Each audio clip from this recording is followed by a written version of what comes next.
Well, hello everybody and welcome back to the channel. Great news, my friends. It's Babylon 5 time. And this time we're going with 3 5s here. Babylon 5, Season 5, Episode 5, and this one's called Learning Curve. Friends, there's nothing to it but to do it. If you could do me a quick favor, hit that like button, smash that subscribe, ring that bell for notifications. It greatly helps out a small channel and allows me to alert you next time it's time for Babylon 5 or any of our sci-fi fare. And of course, if there's anything that we do that you would like early or in its full-length format, the link to our Patreon is in the description. And if you're not a fan of Patreon, consider YouTube memberships. You'll get all of our episodes at least a day early.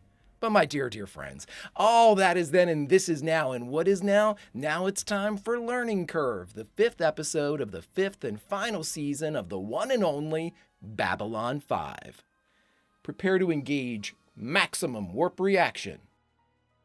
And away we go.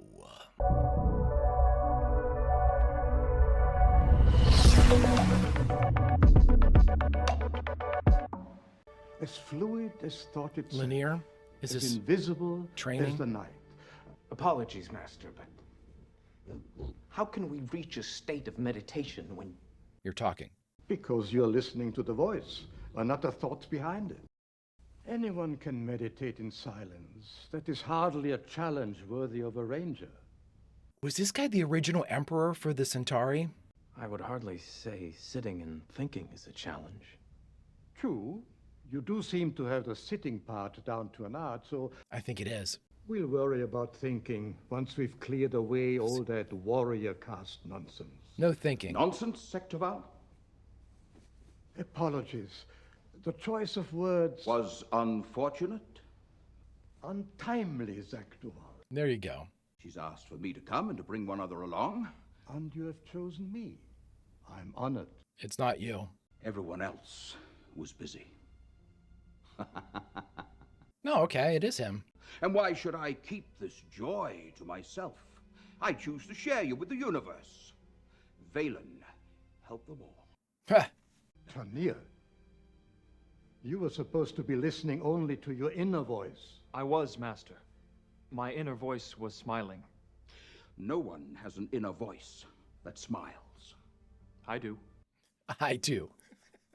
All right, Taval, choose your escorts. Meet me at the landing platform. We leave for Babylon 5. Fantastic. And you come with me. Since you seem incapable of meditating in silence, going somewhere else might be a good idea. The distraction rewarded us. You're behind on payments, Lex. Look at you. You insult me. Now I have to make sure everybody understands that you don't keep Trace waiting for his money. Trace?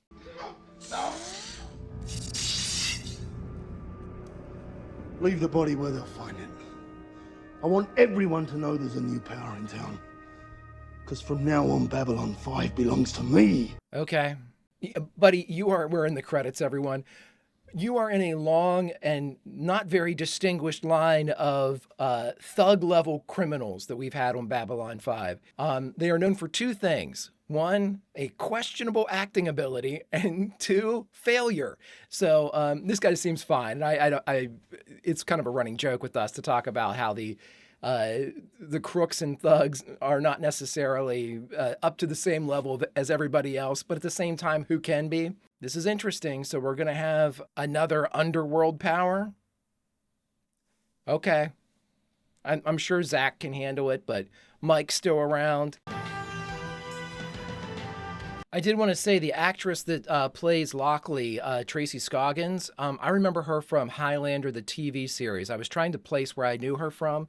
She was I don't know if it was a reoccurring character, but she had a couple episodes, I believe a couple episodes. She played an immortal that came from Scotland, but like way back in the day, like even before the MacLeods. Sectorval, it's good to see you again. And you, Dylan. We are honored that you would come and meet us. I'm almost positive that's the Centauri Emperor. Then we should, And who are these? Oh, two of our newest recruits. This is Tania. He comes to the Anglo-Shock from the religious caste. And that's Rasten, originally from the warrior caste. It seemed best to introduce you to some of our more recent additions. And Tilzar Delen, it is an honor to... Speak when spoken to. Apologies, Master. Hey, Mike. Hey, Zach. Come on. Have a seat. Hey, morning. Got word from Byron about those telepaths you wanted. He's gonna send over a couple of candidates to meet you later on today. Captain! Nothing wrong with the chair here. Why don't you join us? Because I don't like you, Mike. They're always arguing. Revising the rotation schedule for Star Fury pilots on station patrol. We need to be more efficient. Good luck. During the fighting last year, we lost a lot of fighters. We're down to only about 2/3 of what we should have. Join the new alliance. Maybe we could ask them to send along some more replacements. You're on good terms with the administration, Captain. You could ask them for us. Give me far too much credit, Mr. Garibaldi. You think? I do. Maybe we should, You know, Yeah, let's not talk shop. well, I certainly didn't hear your name mentioned by anybody on our side. Does anybody else think this food tastes funny? Yeah, Zach. Now, there've been a lot of rumors about you since you got on board this station, Captain. Maybe everybody else is afraid to ask. I don't have that problem. You see, I don't work for you. I answer only to Sheridan, so I want to know just for me, which side were you on? I'm also very rude. Mike, how's this help? I was on the side that says it's not the role of the military to set policy or depose presidents or fire on our own ships. We follow orders until one comes along that violates our conscience. Then we have to decide whether or not to follow it and take the consequences. You can take a stand without destroying the chain of command. And did you? Did you take a stand? Well, now that's none of your concern, Mr. Garibaldi. My job is to protect the men and women who serve under my command, and I will perform that job with every last breath I've got, because I owe them nothing less. And the hell with the rest of the world. Well, now there you have me at a disadvantage, Mr. Garibaldi. Jesus, Mike. I don't understand the ethical structure of the universe, and I sure as hell don't think it's my place to tear up the Constitution I swore an oath to protect. I only really understand 3 words: loyalty, duty, honor. Ba-ba-da-ba. Then the other 2 would become meaningless, Yep. just like this conversation. Give it right back to him. Mike, how in the hell did you think that was going to go? Woo! Jesus, Mike. I just had a very frank and open conversation with Mr. Garibaldi. Uh-oh. No, it was good. Was it? Meaning he doesn't trust you. Not as far as he can throw me. You want me to talk to him? No. Mm-mm. You having second thoughts about taking the position? No, sir. No, if anything, this confirms that I am exactly where I need to be. Why, are you having second thoughts? None whatsoever. Just never thought I'd meet a second man as strong-willed, stubborn, and annoying as I am. My Yeah. cup runneth over. I didn't realize that it does change color in the elevator. That was like the first time I've noticed that. Looks like a single PPG burst fired at close range, same as the last one. Check the crowd. The heat from a PPG burst takes a few seconds to cauterize the wound. You get a fair amount of bleeding before then. There's no blood on the deck, meaning he was killed somewhere else, left out in the open. Nice job, Zach. Getting good at this, buddy. Now, my guess is there's going to be more, until the guy who's doing this makes his point. Unless he already has. Unless the fear coming off all of you was his goal. There's the killers right there. All right. Bag him, number him, put him in with the rest. I'll be in the office. Stink around here is starting to get to me. Nice job, Zach. He's literally, there they are. Smart guy. Figured out a lot just by looking at the body. Take him out tonight. You're going after Zach? Well, I'm going to jump through this screen and kill everybody. You are not touching Zach. I'm a P0. The big guys don't back down when you hit them hard. I mean, we got a good thing going. Ever since McGrath went down, there's been a vacuum in the power structure. You hit Zach, it's over. The last place I had an operation like this was Beta 7. And there was a guy like Alan in charge of security for the whole colony. So me and the boys, bam, we took him out. They like Zach, though. So, what's your example? But now we're here. And we're gonna stay here. And we are gonna send a message. I will be very, very upset if they do something to Zach. I've already threatened to kill fictional characters. I'll do it again. We have no idea what to do with the Pakmara. They're slow, greedy, selfish, not very bright. We've had to move the quarters of the Pakmara well away from the other recruits. It's the smell, you see, it's quite astonishing. The Anla Shock is trained to fight, to think. They have to learn at least 2 other languages, not counting intellect. So what are we to do with the Pakmara? Yeah, that's true. They can't have a different set of rules. But if there is any lesson to be learned from the humans, it is that we are made stronger by our differences, not weaker. But the humans are following the Minbari training, correct? The interesting thing about the Pakmara is that they're everywhere. They limp from planet to planet, bartering their supplies of Quantium-40, which everyone needs for jump aid production. We see them every day, but no one wants anything to do with them. Well, can you blame them? You miss the point. Great spies. And purposes, the Pakmara are invisible, ignored, shunned. People go to great lengths not to notice them. Can you think of a race better suited to work as couriers? Bringing reports too important to risk on an open channel. Well, I suppose there's a certain rough wisdom there. Come on. I will begrudgingly give you this point. Rough wisdom. It's good to see you, Durval. Ask about Lanier. I've heard about Marcus, and I'm sorry. He was one of my better pupils. It was unfortunate, but not unexpected. Why do you say that?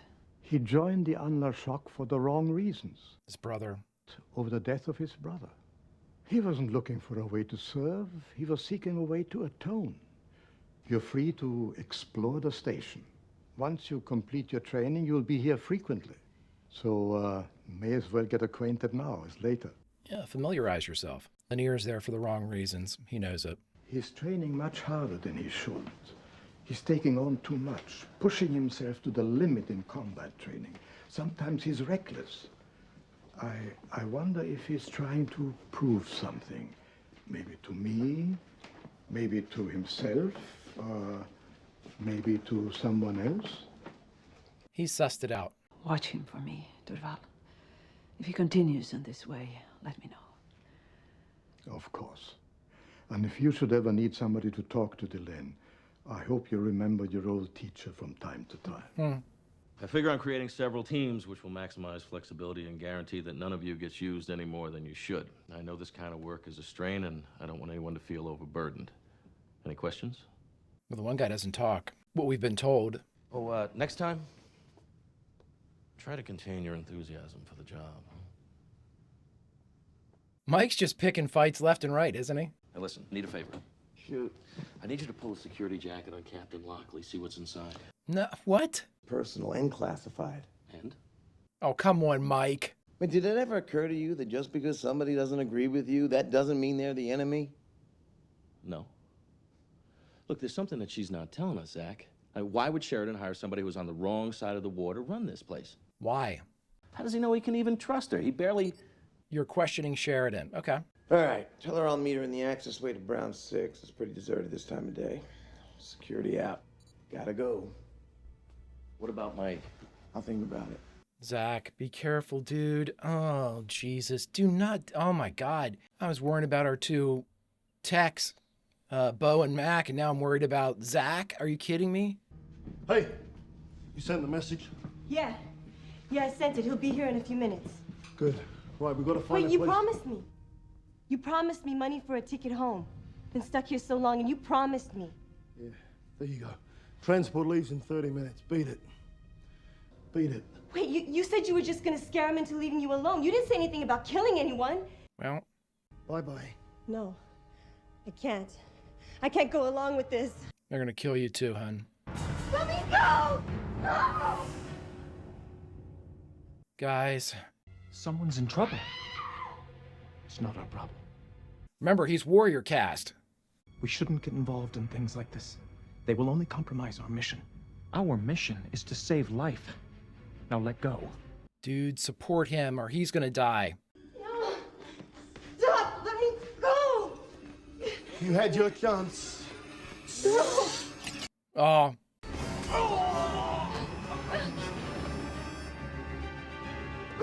Oh, nice job, kid. Yeah, if you had your buddy there. He's a ranger. Yeah, I've heard about him.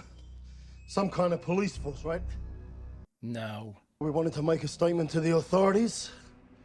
Might as well make one with him as anyone else. Oh, for God's sakes.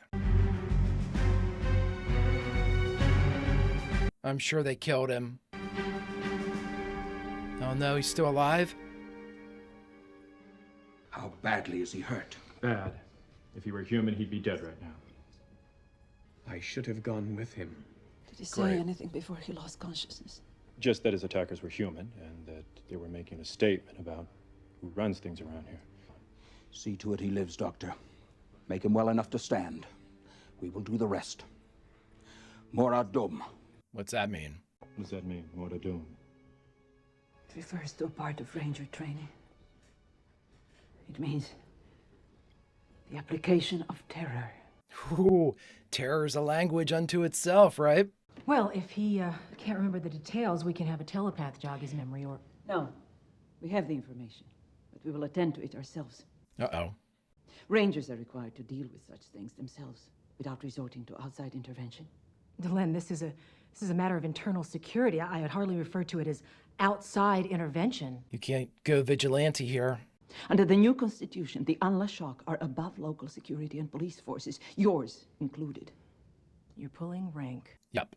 I assume that you don't mind if I ask the president his opinion. We have already spoken. He supports this. I can't believe it. It's not like him. This is a bad move. It's not like him? How? Delenn, you can't just run around having the Rangers take out your revenge every time somebody gets hurt. Captain, this is not about revenge. Oh? What is it about? Terror. Okay. See, I'm with Lockley. I understand. I mean, you can't have whatever the terror element of this war is going to be. You have a civilian population that these thugs are working in. I wonder, though, what it will take to heal you. I was not injured, Sector Vol. No, not physically, but your spirit is wounded. I abandoned him. I should never have let him go alone. But you did. Yes. Why? I'm warrior caste. That's what we do. We hear a fight and we run from it. If I am asked to lay down my life for my people, for my friends, I would do so in an instant. Really? You were afraid of dying without reason. Yes. Death in a cause is one thing, but death without meaning. We create the meaning in our lives. It does not exist independently. It means living each moment as if it were your last one. It means doing each right thing because it is the right thing. The scale doesn't matter. The where, the when, the how, or in what cause. None of those things matter. Here is the greatest truth I know. Your death, Rasten, will have a meaning if it comes while you're in fullest pursuit of your heart. I love that. Again, it just follows through. You can make your own life meaningful, including the death. They teach you how to die. So what kind of terror are we talking about here, Delenn? The kind that cripples. The kind that destroys. Okay. As soon as he can stand, whether he is fully healed or not, Danir will prepare to face his terror. We will go with him and bring him to the point of his terror. And then he will face it. But if he isn't fully healed, he could die in the effort. Yeah. He may lose. We cannot help him. Then he will stand alone. At the end, Captain. We all do. We all stand alone. I don't get it. Why do we have to leave? Because Delenn told the president told the captain told me, and I'm telling you. It's the chain of command. Yeah, you know, Zach, they were coming after you, buddy. You see what I tell you? You just gotta be strong, show them you mean business, and you get to do whatever you want to do. What the hell is that? Emergency lights active. Red, Jerry, go outside, check it out. You don't have any power. Oh my God, is this kid gonna Batman? Is he coming out of the shadows? Look at that. You see anything? Nothing. Nobody's around. I can't see a damn thing. Jerry. Jerry's shot. We get topside, we'll be okay. Listen up, everyone. We're getting out of here. You three take point. The rest of you bring up the rear. Let's go. Thought you guys were tough and could do whatever you wanted. I guess you want to leave this level now. Gotcha, gotcha. Whatever story makes you feel better. Man, he's gone. Everybody's gone. Hey! Who do you think you are? I'm Batman. Ah! Like the stick just in the face. Trace, I thought you were in charge down here. I thought you were the big man on campus, right? You know, on your throne of lies. Why are you doing this? You stay away from me. You understand? You stay away from me. I don't think we can do that.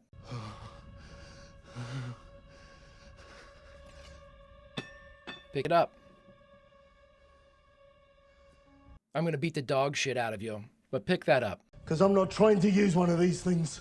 His training was not complete either. It didn't stop you before. Don't let it stop you now. If you want to leave here, the way is past him. None of us will move to stop you if you can get past him. I've got my rights. Oh, bullshit. I've got my rights. Yeah. You don't have rights here, buddy. Attend, students. This is a classic archetype in act. Ah. Bully, as the humans call it. Essentially a coward whose only skill is convincing others to do what he's afraid to do himself. Come on, kid. Just wreck him. This is unfair. I don't know how to use this damn thing. Inexperience is not an issue. Right.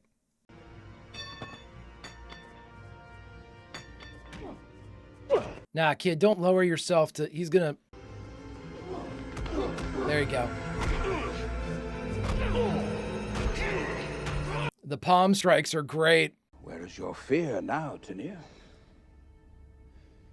Gone, Master. Yeah, it's gone. Pity. Why? Because this is all he will ever have, and all he will ever know. Because his name will be swallowed by silence, forgotten. Damn! His name belongs to no one. And who does your name belong to? History? The world? The one. It belongs to me. Ah, cool, okay. Way to go, kid. Here ends the lesson. Class dismissed. Actually, if you don't mind, we're going to beat the shit out of him for a little bit. We're sending a message. Sheridan and I will be there soon enough, and when that happens, I was thinking that I would like to have Tanir assigned as one of the house guards. Huh. It is a great honor for one so young. Yes, it is. He's got great instincts, though. Sekturval. Until Veni. I like these guys. Tanir handled the bike quite well. Almost as though instructed by a master before going into battle. Yes, he did. She knows how to speak their language, which is great for a leader. I think they're genetically incapable of walking away from a fight. No, I mean it. When Delen's forces went up against the Drakh, they barely got out with their skins intact, yet they went back and wiped them out anyway. Yep. Earth-Minbari War, same thing. We hit them, they couldn't let go until either they beat us or we beat them. They fully commit. So, you, got the captain's file there? No, go away. I could just peek. Mike, get out of here. Mike, for God's sakes.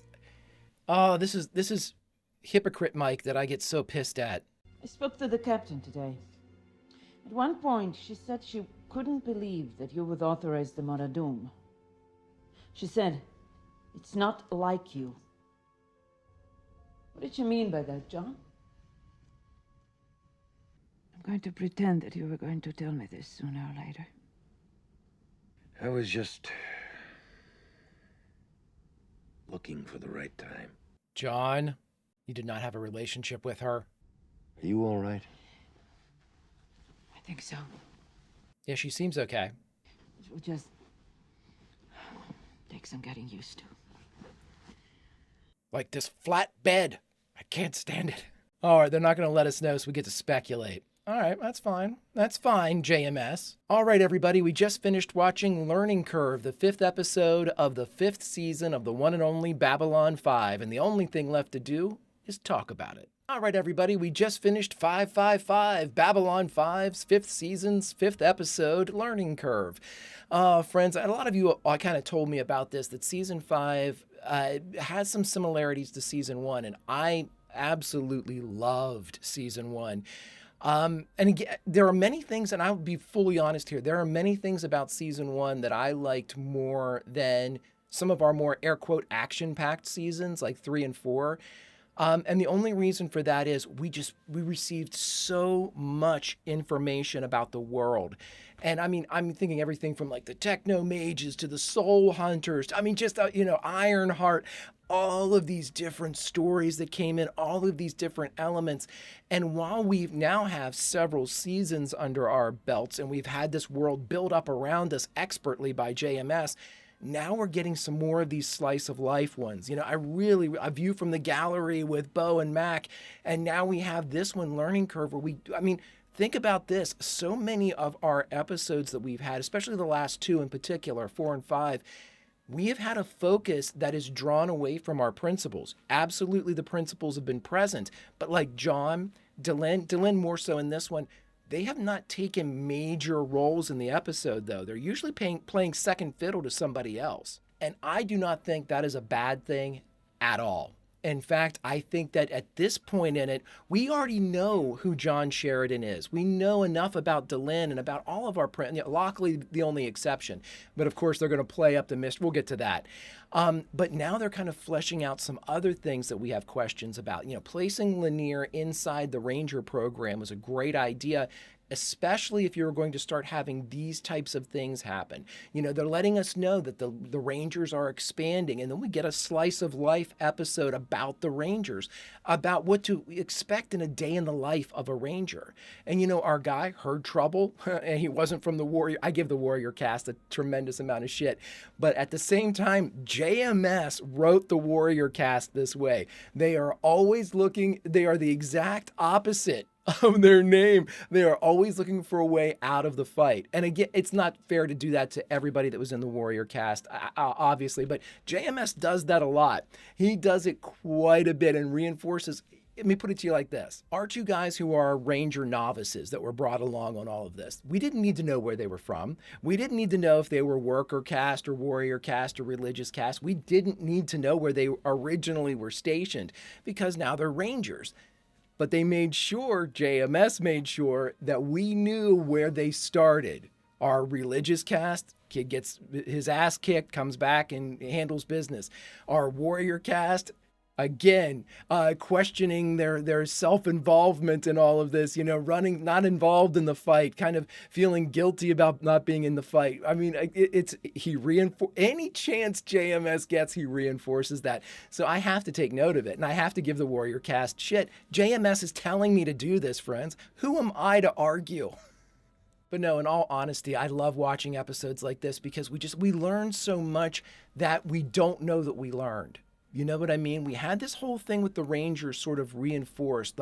Everybody else, we're learning about how they're going to, the Pakmara are going to be made into messengers. All these little bits of information that they're kind of sprinkling and dropping around here. Lanier is training too hard, which we knew that was going to happen.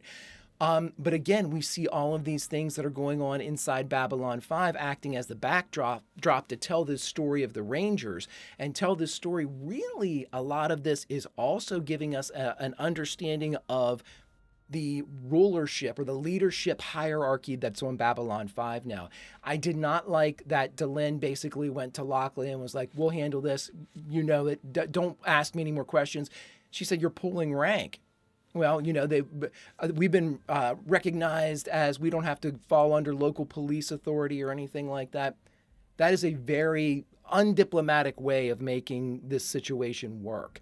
And now, because John, that doesn't seem like him, is what she said about John, what Lockley said about John. And now the speculation being, we had no confirmation of this, so it could easily be a red herring that we think that John and Lockley were together at some point.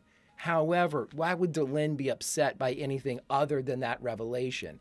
I argue that Delenn wouldn't be upset anyway, but I guess that's a more of a debate. And again, I honestly, sometimes I think about that, and not to make myself, I'm going to get on and off the fence here a couple times, but with Delenn, you look at Delenn, and I remember Delenn, you're in front of me, be somewhere else.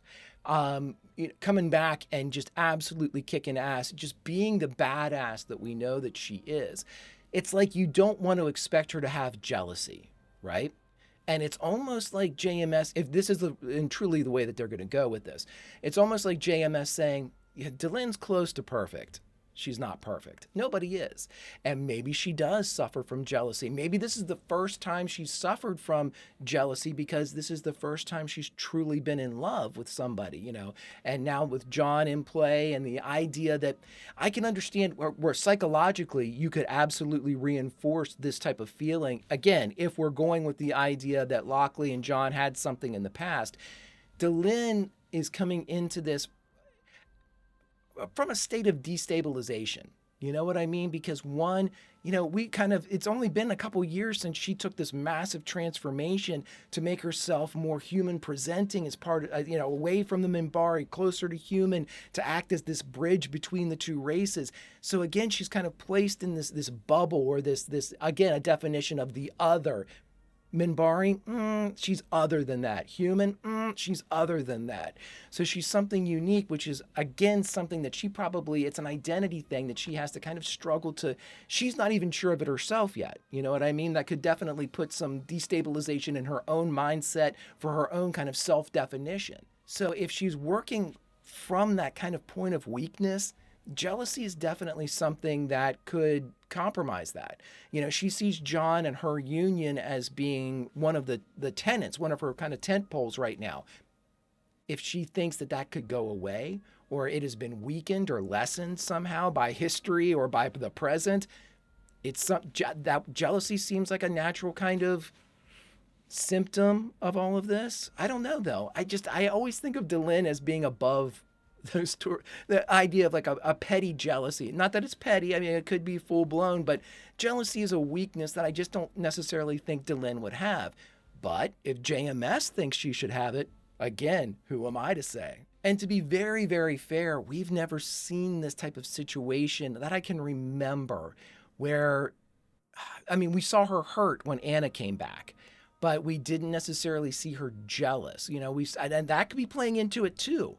That easily could be playing into it, sort of that whiplash effect that she had when Anna Sheridan showed back up. And then she was sort of like, how was I, almost like John had taken her back and, she felt so hurt.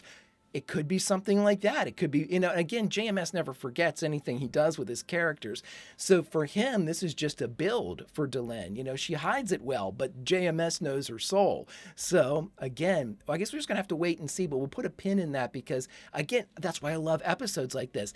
We do not get this reveal in any of our like big momentous, capital ship battles type of things, where jealousy sort of shows itself as Delenn's weakness.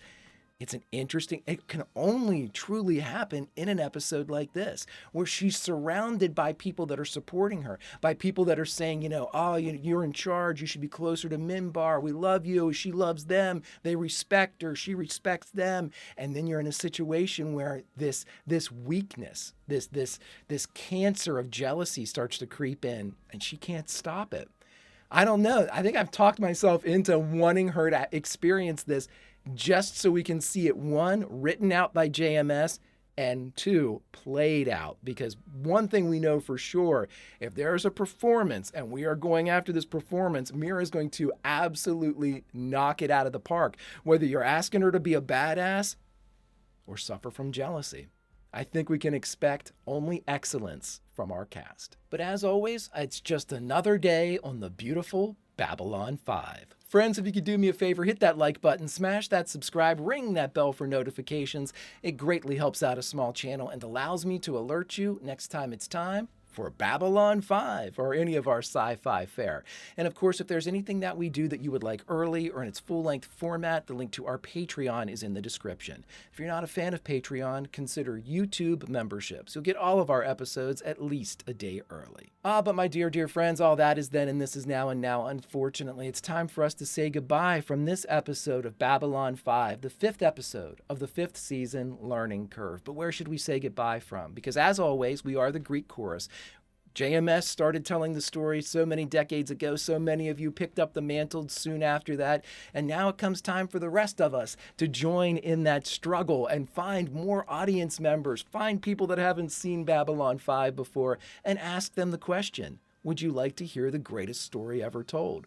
And then we mention Babylon 5. And friends, because we continue to grow the audience and perform this dutiful service, we are able to say goodbye from a favored scene inside the episode we just watched. We get to make ourselves part of the narrative. And what I thought we would do is this, friends. Let's start where the episode started, thereabouts, on Minbar. We are part of the Rangers, and today is our first day of training. Whether it be studying how to use our weapons, as maybe they're kind of hinting at in this one, or studying how to explore our own minds in meditation. Either way, it's up to us to get a first-hand experience into what it means to be a ranger. And friends, what better way to learn about everyone else that's part of the Rangers? Until such time as we can learn more with these slice-of-life episodes, my friends, farewell, old friends, and I'll see you.